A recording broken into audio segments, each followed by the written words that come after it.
Nakakaloka yung mga kaganapan kanina sa opisina. Kaya napaturon ako eh. Pero at least, nalaman na natin na si Ma'am Charmaine pala yung nagnanakaw sa kumpanya. Pero feeling ko, yang si Ma'am Venice, may kinalaman yan eh. Kaya kung nagkahulihan na, o diba, best actress ang lola mo. Love, hati nga niya ka na kainin. Ganun. Ah, diba? Safe? Mas masarap kahit manipis. Uy, di ba yung si Chona, ito yung sekretary ni Sir Gov? Bakit? Tinitext ako eh. Ano sabi? Kunin ko daw yung mga gamit ko, tapos bigay ko daw kay Sir Gov. Bakit kaya? Hindi kaya tatanggalin na ako? Bakit ka tatanggalin? Eh, ikaw ngayon nakadiscover ng anomalya doon sa kumpanya. Eh kasi di ba nasira yung Xerox machine? Tapos sinisisi ako ni Ma'am Venice. Eh ang mahal nun, di ba? Ala, bilisan ko na daw. O, alin na, ubusin na natin to. Bumalik na tayo. Tara. Nakapagpalit na ako for investors meeting. Matagal pa ba si Tata? Sir, Ma'am.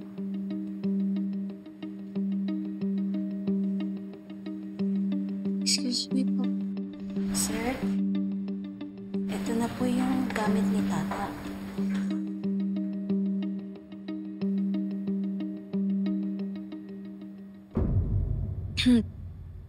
Sir, alam ko naman po na dahil po nasira ko yung Xerox dito sa office kaya po mawawalan po ako ng trabaho. Sorry po. What are you talking about, Tata? Kaya ako pinakuha mga gamit mo para ilipat sa kabilang room. I'm promoting you to be my executive assistant. Talaga po? Oh, thank you po, sir. Clearly, you have an eye for detail. And more importantly, you have integrity. With what you did, you showed that you care about this company. And we both know kung bakit lagi ka pinag-iinitan ni Venice. Dahil nagsiselos siya kay Francis, di ba? With your promotion, mapoprotektahan kita. Congrats, Ma'am Tata. Tata lang. Mr. Miento will show you your new office. Oo naman. Tara, Ma'am Tata. Congrats. Tata lang. Thank you po, sir. Thank you po, ma'am. Tara na. Kunin ko po ulit, sir. Tara na. Sige po. Thank you po.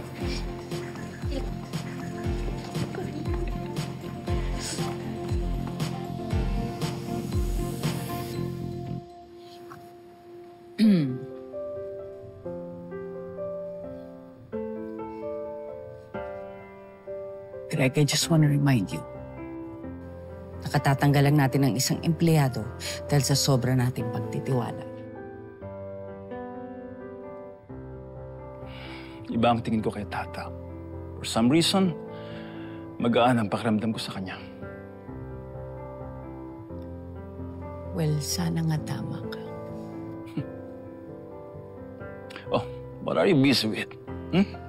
Well, I saw this new opportunity in Taiwan. I'll read about it and I'll let you know. Okay? Okay, you let me know.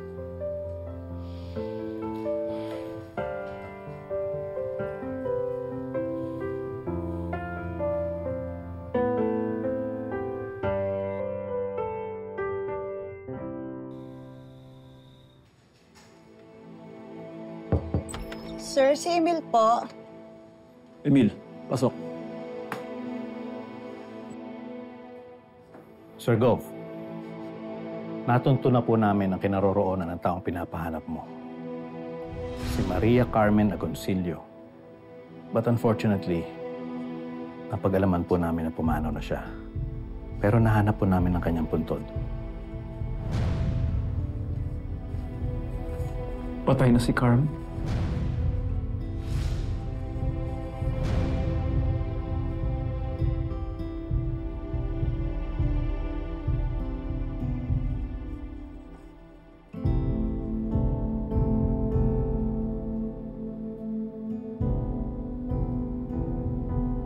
Ano kinamatay niya?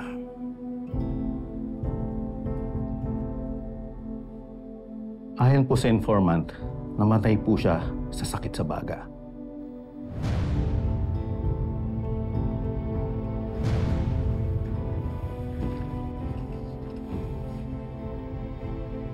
Hindi ko man lang siya natulungan. Hindi ko man lang siya nakita nung mamamatay na siya.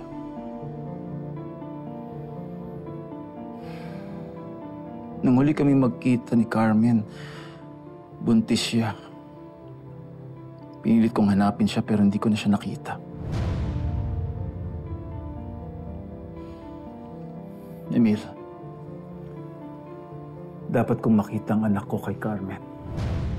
Yes, Sir Gov.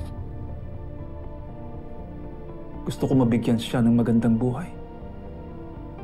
Makabawi man lang ako sa mga kasalanang ginawa ko sa kanila ng nanay niya. Kailangan ko makita ang anak ko. Baka kung saan na siya nakatira, kung anong kinakain niya. I want to give her everything I have. Gusto kong iparanas sa kanya ang buhay ng isang palma.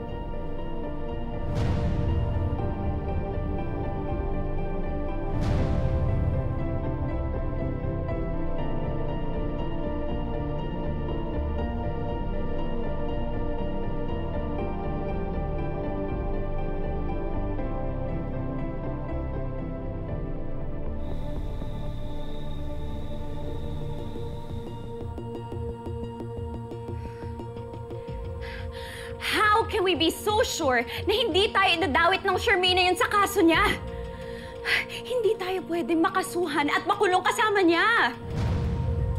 Kinausap ko na siya at yung asawa niya.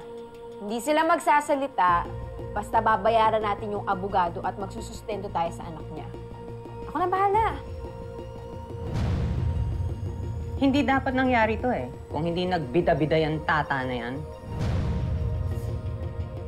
Hanggat nandyan siya, hindi mawawala ang problema natin.